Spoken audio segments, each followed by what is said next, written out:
All right, everybody, welcome to the first day of our 8-day mini course, which is all about how to find and write the story that your heart is most hungry for. Where our aim is to be to help you really to get ready to write your stories. We realize there's a process before you even get started that you go through, and so this is it for the next 8 days. That's what we're gonna do. And today's discussion in particular.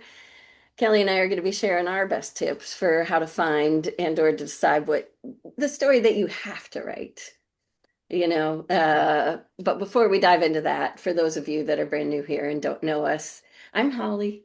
I'm a writer, producer, and development exec, former development exec that found my real passion in coaching writers. And when I say coaching writers, I mean literally, I think writers have one of the most badass paths there are. I mean, there's a lot of challenges along the way.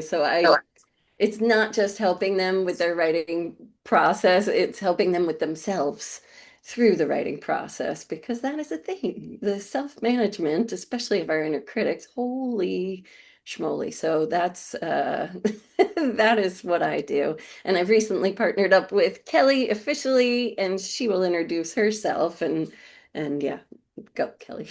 Hi, everyone. Great to see faces I haven't seen in a while and brand new faces. My name is Kelly Carlin-McCall. I am an author. I have a memoir that I published 10 years ago, scary 10 years, called A Carlin Home Companion. And I also did a solo show with the same title and many of the same stories in it. I also have my master's in Jungian depth psychology. That means psychology of the unconscious. I lean into and study narratives and mythology and really how to connect to the deep imagination for creativity and for life, for healing the self. My main focus in life is to help people walk their, what we call in Jungian terms, the individuation process, which is letting go of the consensus version of how life should go and really claiming our own deep version of what we feel we are really here to do, AKA our soul path. So I do that work, and I do that work at a place called Humans on the Verge, which is what Holly has partnered with me, where we do coaching, we do courses, workshops, and really a lot of community. We just have a lot of community support there. I'm also an Emmy award-winning producer, helped to produce my dad's documentary for HBO a few years ago called George Carlin's American Dream, and a billion other things I do too. But those things are relevant here to story and writers and narrative today. So super excited to be here. I'm writing a bit on the coattails of Holly here because Holly really is the creative writing, writers, and story genius here. And we have just recently partnered, and in that partnership is me coming in to help support memoir and personal story writers. As you can see. So Holly's the goddess here. I call her the writing witch because she saved my life and helped me get past my own writing block about 4 years ago. Seriously. And but I'm super, super excited to help people discover the story that they want to tell if it's about the story of their own life. So take it away, Holly. Yes. And I just realized I didn't even pin us. See, tech I and did. I pinned you, here's girl. I pinned you. oh, perfect. Thank you. So yes. So yeah, the answer to that question again, back to you guys. Because enough about us. Back to you guys. The finding the story that you have to tell. The thing you must tell. And the answer is right there inside of really. Well, I'm going to answer it with another question. What are you most passionate about? Like, what keeps you up at night? What keeps you, excited? What pisses you off? What makes you laugh till you pee? Like, what are the things that you in particular, these are your things, like throughout life, like your recurring, maybe even there's a story that you haven't played with that's been nagging you forever and it doesn't go away, or a thing that because of the life that only you have lived, and only you've experienced, there's some things that you absolutely for sure, like you really experience that particular thing. that's the stuff you kind of want to start thinking about. Or maybe even like when you're constantly thinking about the way the world is and the way you wished it was, or maybe some of the things that have happened to you that wished it would have happened differently. That the power of story is you're like a god. You can do whatever you want. And so it's your opportunity sometimes to right wrongs or to show people um, a unique aspect of life or characters they've never seen before, that haven't had or in a scenario they might not have ever thought about, or a viewpoint they may never have looked at that only you have. Those things that, if you think back to even your family and friends or all the people that matter to you, like what would you want to leave them with? Like, is there stuff that hasn't been expressed that you feel like only you could really express it? It's sometimes even that thing. Oh my God, I've had so many writers do this to me where it's like they're like, I have this great story, but I think somebody else should write it. Um, because I wouldn't be good enough for that. And I'm like, oh no, that means that is exactly the one. That is the one you have to write, and you absolutely will be good enough when you're done with the process, because it is a process. And chances are the stories like that, there's something in there. Kelly and I don't hold dear the end product quite as dearly as the rest of the world does, only because we know how powerful storytelling is, even just for you. Like just the process of writing those stories that matter, what that does to you to commit to it and to go deep and connect with your heart and really try to find the words to articulate it, it changes everything. I mean, it even changes your relationship. You can articulate now, out in the world with your people, all of a sudden in better ways. You can get over something or see something in a new way. So I always say, the story you have to write because, there's a billion stories. You could make up anything. But the truth is, writing does take a long time. Like, even if you wanted to write the thing that everyone thinks is the trend, this is what's popular or whatever, by the time you finish with the whole process, might not be popular anymore. Better just write. I mean, we don't know unless yeah. So you might as well write the thing that you're willing to be in relationship with for however long you need to be in relationship with it. Like that really blows your skirt up in that regard.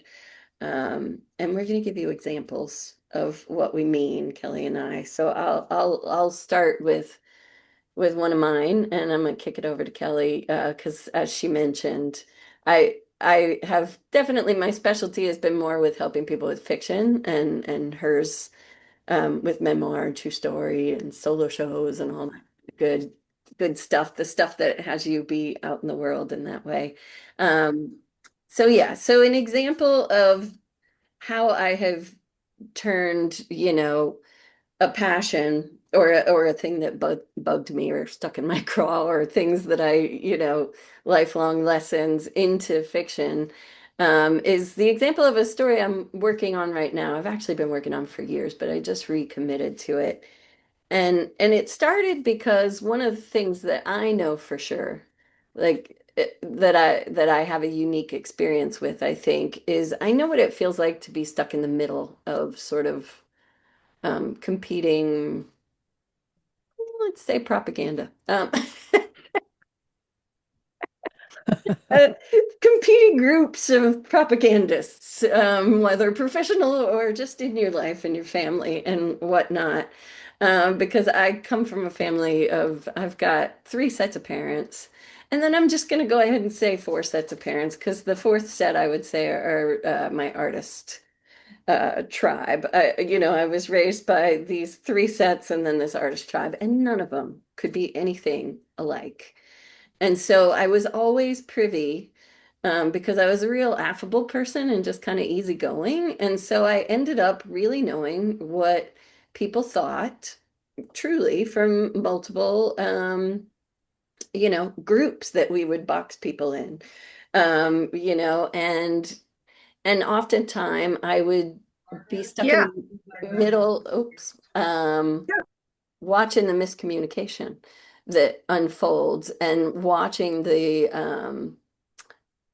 I don't know, ignorance is a mean word. I don't typically like to say that, but like literally quite ignorant of the people that they're talking about. And I would know it because I had examples. And so I knew what it was like to feel stuck in the middle of something. And so there was one day that alerted me to this. I was on Facebook. Um, it's a great place for you to figure out what you feel passionate about. Um, I was on Facebook and there was, wars going on about, remember that lady that wouldn't let gay people marry? She was a clerk or something like that, and she wouldn't let gay people marry. And I was just seeing, and I have relatives that are born again Christians that, have a lot of feelings about all of that. And I have legions of gay friends, and I know exactly how they feel about all that. And I was feeling very like, it's hard to watch all of that when there's, some people I don't agree with everybody at all, but like there's things that make me feel sad, that they're not understanding about each other and wish they would. And so I always do lean into story. And I thought, um, how could I show? Because nobody likes to be preached to or whatever. And I thought, how could I show?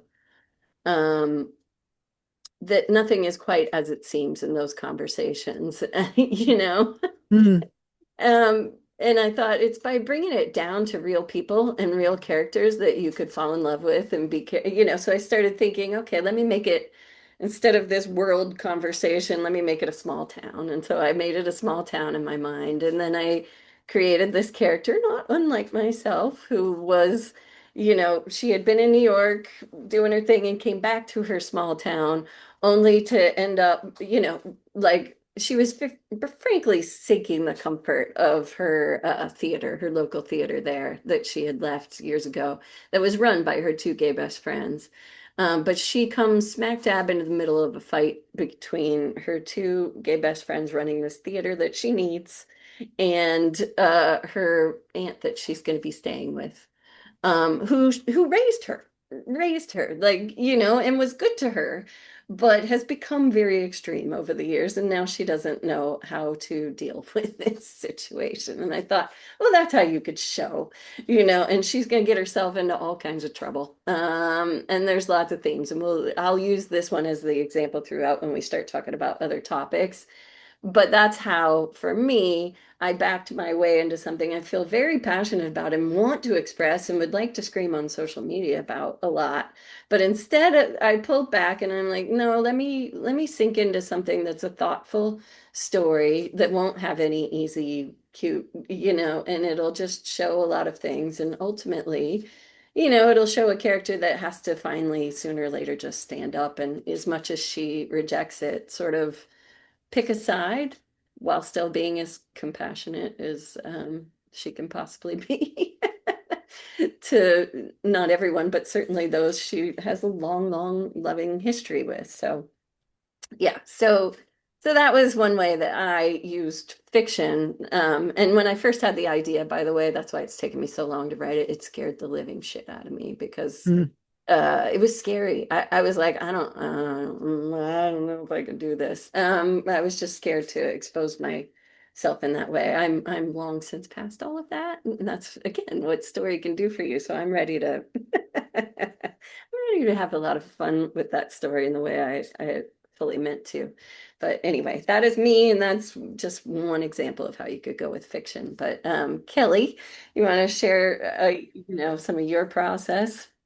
Yeah, absolutely. And I invite people right now, not in the chat, because I don't want to distract people with chat, but if Holly's story about, kind of seeing in her life this conflict and this pattern in her life of always being the one who could see all the perspectives with an open heart, has led her into wanting to write a fiction around this.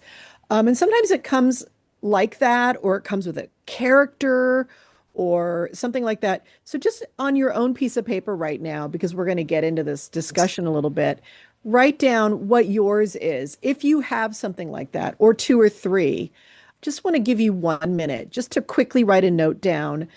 Even if you've had it and you've talked to Holly about it before or whatever, something about the act of just taking pen right now and writing it on down on your paper. And I'm literally going to give you 1 minute to do that. Yeah. And I will do the do do do do do do do do do. We will quietly do this in 1 minute.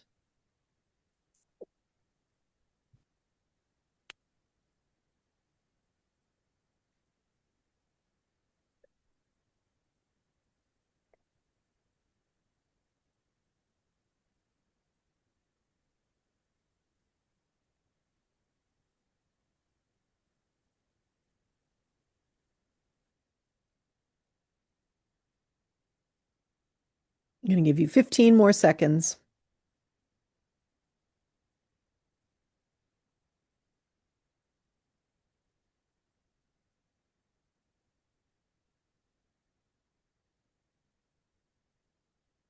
All right, I know you have enough information on that piece of paper because you know this story already and or it has visited you before, and we'll get back around to it in a minute. The thing I want to add to before I get into particularly personal storytelling and memoir is that being an artist is about being haunted. We are haunted by image, by story, by uh, things that need to be expressed, to move through, or to be fascinated with, to be in relationship with it. That is the sign of a creative and an artist. It's a thing, it's a pattern of your whole life that you've noticed. It's a reoccurring thing that keeps coming forward into your life, whether it's a certain type of relationship, a certain type of obsession, a certain type of person, a certain type of fascination. These are all hauntings. And in my world, these hauntings are your soul, or soul, not your soul, or soul in general, trying to move through us and show us each other and show us this deeper level of life. Creatives understand what I'm saying when I say that. It's a deeper level of life. We've got the surface life that everyone else has, and then we have this endless dissatisfaction with that surface life. And so stuff we're just in a different way of life. And so that is where these stories come from and the urge to do something about it. And as creatives, you can do lots of things about it, write a song, paint, and all of that. But we are language operators, us writers. We work in image and we work in plot, and we do it through language.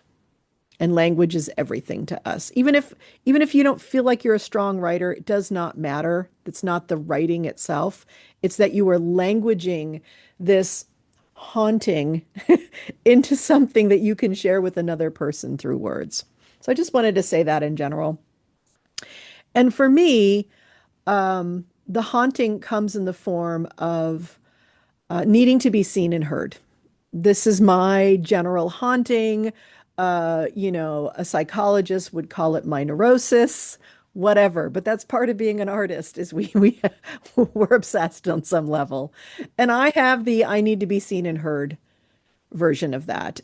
And kind of like a broad kind of delineation between fiction writers and nonfiction writers. Our fiction writers are like, this story needs to be seen and heard, and I need to move this haunting onto paper. But I, in particular, the author, am not interested in being seen and heard.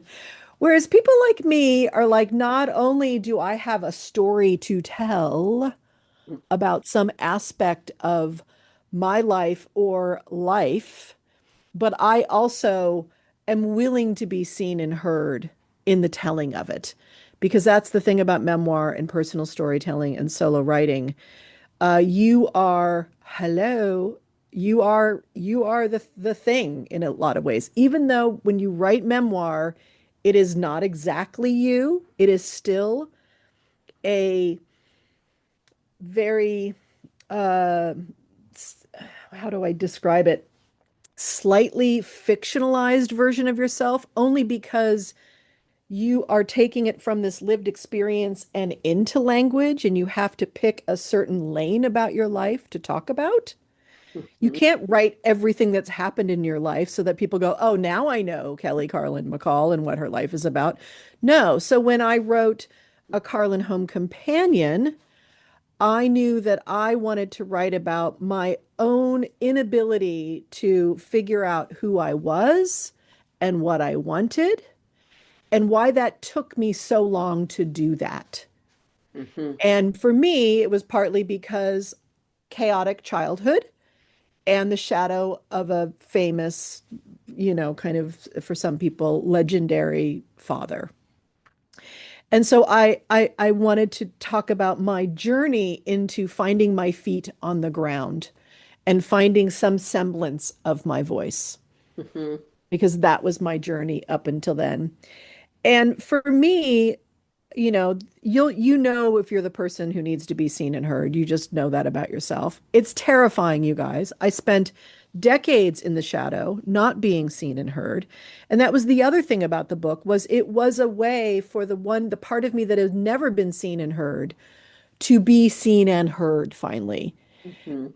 In a I mean, and it's on some level, and I'm going to be really, really frank with you guys here. It's a fucking insane act to do this. And yet, it is my fate. It is the mountain that I must climb as a human being to really fully be living my life. Yeah, it's that deep calling, like you said. It's a Deep, deep, the deep mhm. calling. And for You don't some even reason, understand it sometimes. yeah, and it's Mm. crazy making. It's like, Yeah. what the hell? What do you mean I'm getting on a stage and doing this now in front of a live audience? I mean, part of it is insanity. And yet that's kind of what it's like to be an artist. Part of it is an insanity because something must move through us and out into the world. Mhm. And for me, I mean, obviously, I had a father who was a role model, who was up on a stage being seen and heard. He also talked very openly about his need to be seen and heard in his life. A lot of people feel that's like a shameful thing because it's narcissistic, but we all have some version of that. We all have we can't thrive with our mental health cannot thrive without some level of being seen and heard. So it's innate in all of us. Um, so for me, how part of what got started for me with just general storytelling was we had some great stories about my family and me growing up, some really fantastical ones. And one was a famous kind of cocktail party story my parents would tell, my dad would tell after being clean and sober, about him waking up one morning and really truly believing that the sun had exploded, and then came and like woke up my mom and I to like tell us the sun exploded and we've got 7 minutes to live. And so he always told that cocktail version of the story, cocktail party version of it. But I wanted to tell me the 9-year-old's version of it. And really how that shapes you as a human. And so I knew I had a lot of stories to tell. And I didn't quite know what to do with that because my dad was a comedian and I didn't know there was a way to do that. And then I saw Spalding Gray. And Spalding Gray was a famous, famous storyteller. But not many, I mean, not like American, not like David Sedaris. Like David Sedaris came after Spalding Gray, but David Sedaris is another great example of it too. But I did see Spalding Gray, and I saw a man who not only had fantastical stories to tell, but he also let his neurosis and his insanity, personal insanity, not like, I mean, not insanity, but his fucked upness show up on stage and let it be okay. And I'd always felt pretty fucked up most of my life. I had an anxiety disorder and I had parents who were addicts. And so there was just a lot of difficulty in being fully myself out in public. And to see someone in full permission to do that, who is telling great stories about his own revelations about himself, I knew I had found my art form. And so there's a bunch of places that personal storytelling, memoir slash solo show material, and even nonfiction in the sense of like, I'm a teacher and I want to use my own story to back up my theory about A, B, and C. All of that stuff can work in here. But there is that first thing, which is I have some stories to tell, you know? And most people go, oh, my life was so boring or whatever it is. But there's something about your life that you had moments in your life that changed you or changed something. And Mhm. it's a personal understanding of that. And it's an understanding of that. And some people sometimes it's fantastical too. But even the most non in the shadow of the famous legendary comedian, I mean, most memoirs are not written by people like me. In fact, me writing a memoir was an extra hurdle because people just dismissed me as a celebrity's kid and she has nothing meaningful to say, which is part of me wanted to prove them wrong because I come from a fucking line of deep thinkers. So I knew I was a deep thinker. And so fuck you people, I'm going to fucking show you I'm a deep thinker. But knowing that your story, maybe your childhood story or something you've gone through, it might be a health scare, it might be relationship oriented, it might be finding your voice, whatever it Some is, kind of triumph some sort over of the triumph past. over something, Yeah. uh, you know, but there's a journey. There's a human journey you've been on. And Mhm. the reason we all write fiction and memoir writers is because we want to share the human journey with each other. So all human journeys are valid. So there's that Give part us of the it. clues. Well, Yes, we're Walden gave you literally the looking clue. for we're looking Yeah. for crumbs, people. When you pick up a book, whether it's fiction or nonfiction, I'm always looking for the manual of like, how the fuck do I do this human thing? Because I have no idea. So when I write, I'm just writing my journey, but because I get so particular about it, I know it's universal enough. I know someone will find themselves in it somewhere. And plenty of people found themselves in my human journey of Holly being one of them because I grew up with addicts. I'm a codependent. I had anxiety disorder. I was confused and lost. I'm a typical Gen X raised by wolves. So Mhm. most Gen X's can relate to my story, you know. So there's that. And then there's the other the biggest impetus for me underneath all of that and the one I'm working with now also is what happened? How the fuck did I get here? How the fuck did I get here? I want to figure out how did I get here? What were the steps along the way? What were the choices? What were the obstacles? What were the blind spots? What took me so long? What didn't take me so long? Why here? Why that? I'm so curious about how I got here. And so it's an introspection type of journey. But that is the question that we're all asking ourselves all day, which is how the fuck did I get here? But the bigger question is, how do I get there? Mhm. And that's usually what our personal storytelling is about. It can be entertaining, it can be about a moment, it can be about a life, but it's ultimately I some little part of the story is I was started here and I ended here. Mhm. And we're all looking for those instructions. So, first of all, but we have to do it for ourselves. How the fuck did I get here?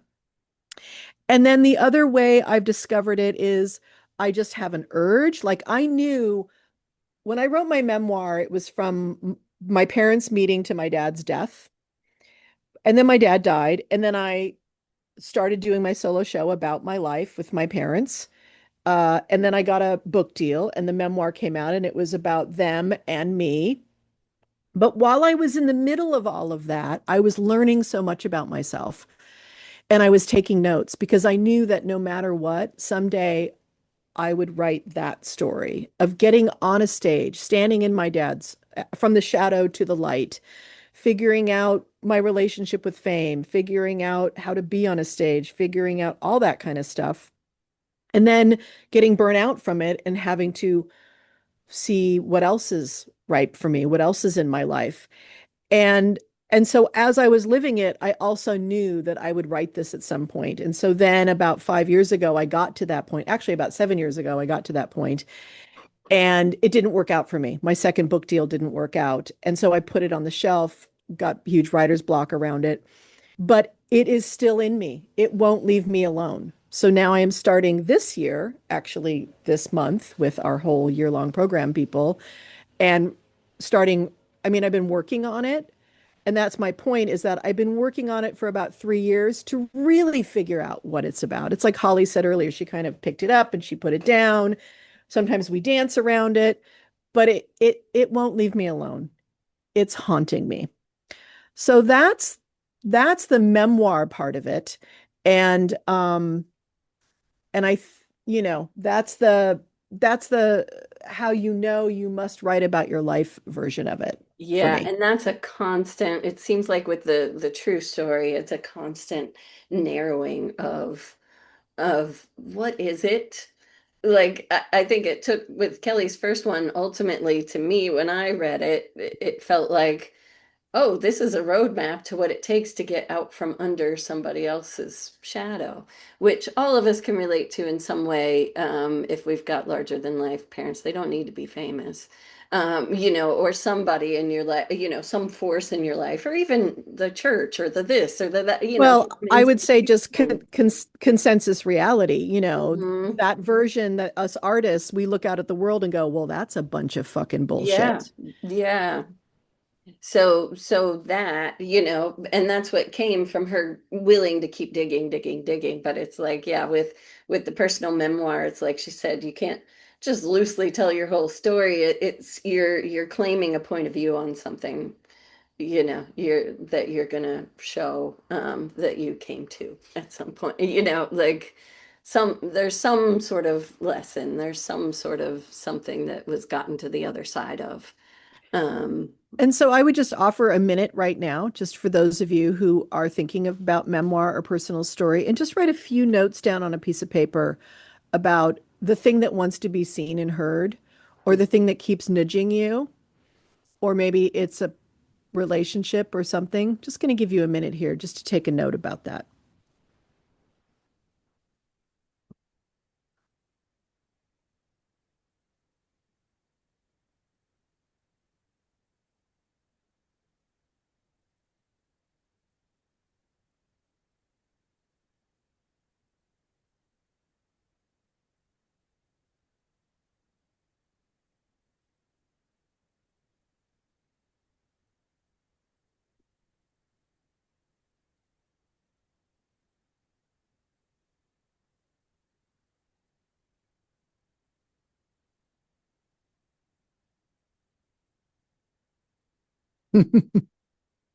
About 15 more seconds now.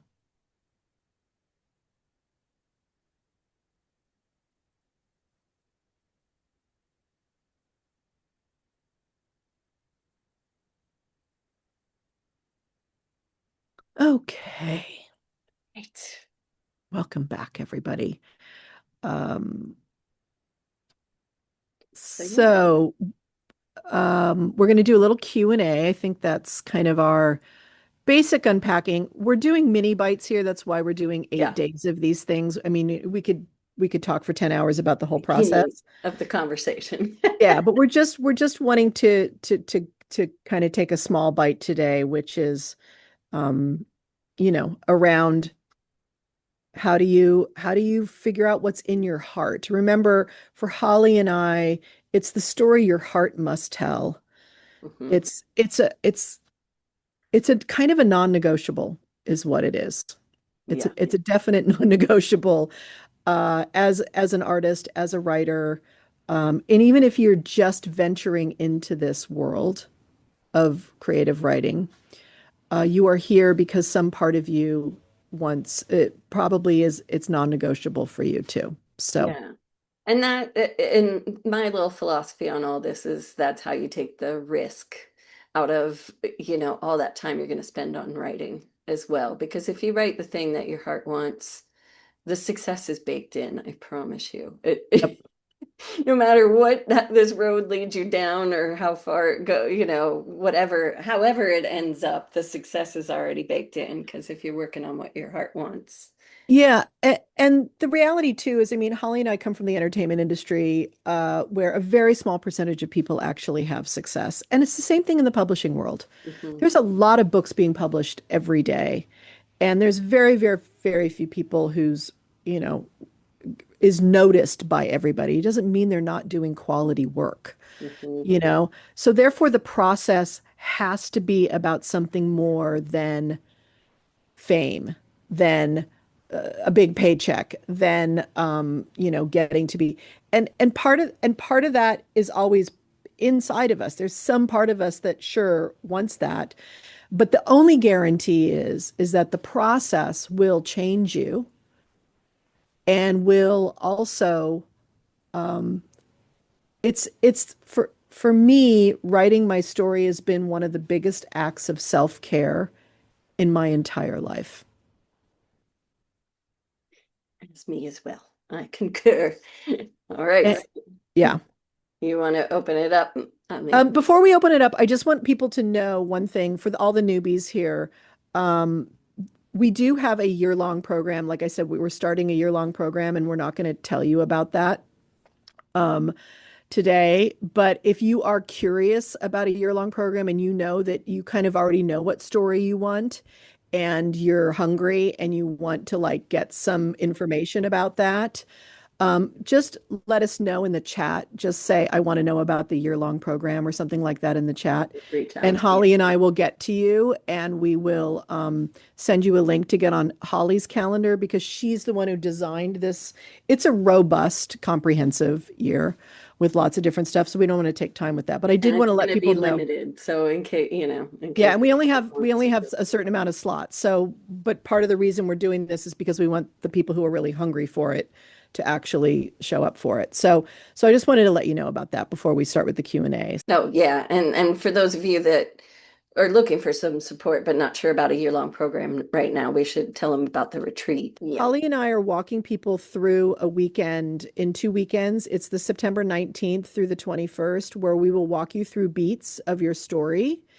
And Holly's way, a lot of her clients are in here, and I've done 2 or 3 of these with Holly now. One of which changed my life last earlier this year. Just want to let you fucking know that, like, not even with my writing. I mean, changed my psychological life big time, which I'm now writing about.